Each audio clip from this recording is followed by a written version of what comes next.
ஆரம்பிக்கலாமா? பொங்கல் முடிஞ்சு 10 நாளைக்கு மேலே ஆகுதுங்க. இன்னும் முழுசாக ஒரு முழு கரும்பு கூட சாப்பிடலையே. வெக்கம் அவமானம். ஊர்லலாம் இருக்கும்போது ஒரு கட்டு கரும்பு எடுத்து போடுவாங்க. ஒரே நேரத்தில் காலி பண்ணிவிட்டு அடுத்த கட்டு கரும்புக்காக வெயிட் பண்ணிகிட்டு இருப்போம். ஆனால் கல்யாணத்துக்கு அப்புறம் ஒரு கரும்பு சாப்பிட்றதுக்கே நமக்கு டைம் தனியாக ஒதுக்க வேண்டியதாக இருக்குது. நானும் சாப்பிட்டுட்டு இருந்தேன். புச்சி சுற்றி வந்தேன். என்னடா இது பெருசாக நீளமாக இருக்குது, இவ்வாடுக்கு சவச்சிக்கிட்டே இருக்கான்னு அவனுக்கு கொடுத்தேன். அவன் சி இதையா சாப்பிட்றா அப்படின்னு ஓடி போயிட்டான்.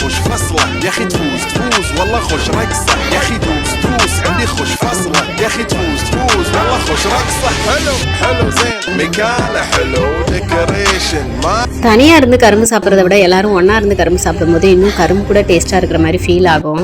ஊர்லலாம் ஒருத்தவங்க கரும்பு எடுத்துகிட்டு வந்தாங்க அப்படின்னா வரிசையாக அவங்கவுங்க மற்றவங்க வீட்டில் இருந்து ஒரு கரும்பு முழு கரும்பாக எடுத்துகிட்டு வந்து பேசிக்கிட்டே ஃபுல்லாக ரவுண்டாக உட்காந்து சாப்பிட்டு முடிச்சுட்டு தான் கிளம்புவோம். வேலை செய்கிறவங்க கூட லஞ்ச் டைமுக்காக லஞ்சோட இந்த கரும்பு 2-3 துண்டையும் பேக் பண்ணி எடுத்துகிட்டு போவாங்க. சாப்பிட்டு முடிச்சுட்டு பேசிகிட்டே அந்த கரும்பையும் சாப்பிட்டு முடிச்சுட்டு அடுத்து ஆஃப்டர்நூன் ஒர்க்கு ஸ்டார்ட் பண்ணுவாங்க. அதெல்லாம் நினைக்கும் போது ரொம்ப அழகாக இருக்குது. ஒரு விஷயத்த மறந்துட்டேன். ஃபுல்லாக கரும்பு சாப்பிட்டு முடிச்சிட்டோம் அப்படின்னா நாக்கு புண்ணாயிருன்ற விஷயத்த மறந்து ஆர்வக்குள்ளாரில் என் பாட்டுக்கு சாப்பிட்டு முடிச்சிட்டேன். நல்ல வேலை கரும்பு சாப்பிட்டு தண்ணி குடிக்கக்கூடாது. தண்ணி குடித்தா இன்னும் புண்ணாயிரும். இந்த புண்ணு 2 நாளுக்கு ஆனாலும் சரியாகாது.